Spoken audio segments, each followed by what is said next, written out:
శ్రీమాతే నమః. ఈరోజు పూజా విధానం ఎందుకు పెడుతున్నానంటే, చాలామంది ఎంత చెప్పినా తెలిసినా సరే ఒక్కొక్క ఏకబొత్తి వెలిగిస్తున్నారు. 3 ఒత్తులు కలిపి ఏకబొత్తి అయిన వేయకూడదు. అది ఎప్పుడు వేస్తారంటే, మనం ఏదన్నా శుభకార్యం ప్రారంభించేటప్పుడు అఖండ దీపం అని పెద్ద ప్రమిదలో ఒక ఏకబొత్తి వేసి అది పెడతారు.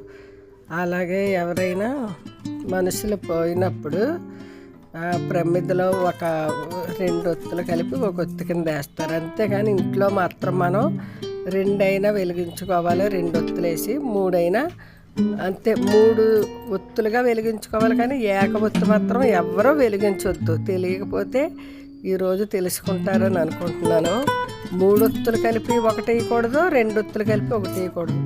3 ఒత్తులు 3 జ్యోతులు అలా తూర్పు వైపుకి తిరిగి వెలుగుతున్నట్టుగా అలా వెలిగించుకోవాలి.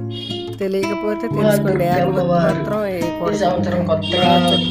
ఆయనకి అలాగే వాళ్ళ ఇంట్లో పాపం వాళ్ళ అమ్మాయి నిత్య తాంబూలాలకు వెళుతుంటే ఏకబొత్తి వేసి వెలిగించారంట. వాళ్ళ మిషన్ చెప్తూనే ఉందంట, అలా వెలిగించకూడదంట. అంతే, నీకు తెలియదులే అన్నారంట. ఆ మరుసటి రోజున కొంచెం ఆయన కాలం చేశారు. చాలా బాధపడి ఏడిసింది ఆవిడ. చెప్పినా వినలేదు వీళ్ళని. ఇంక దేవుడికి ఏదో ఒకటి ఇది, కానీ ఆయన ఏకబొత్తి ఇంట్లో మాత్రం ఎవ్వరూ వెలిగించకూడదు. ఇది తెలుసుకుంటారని నేను అనుకుంటున్నాను.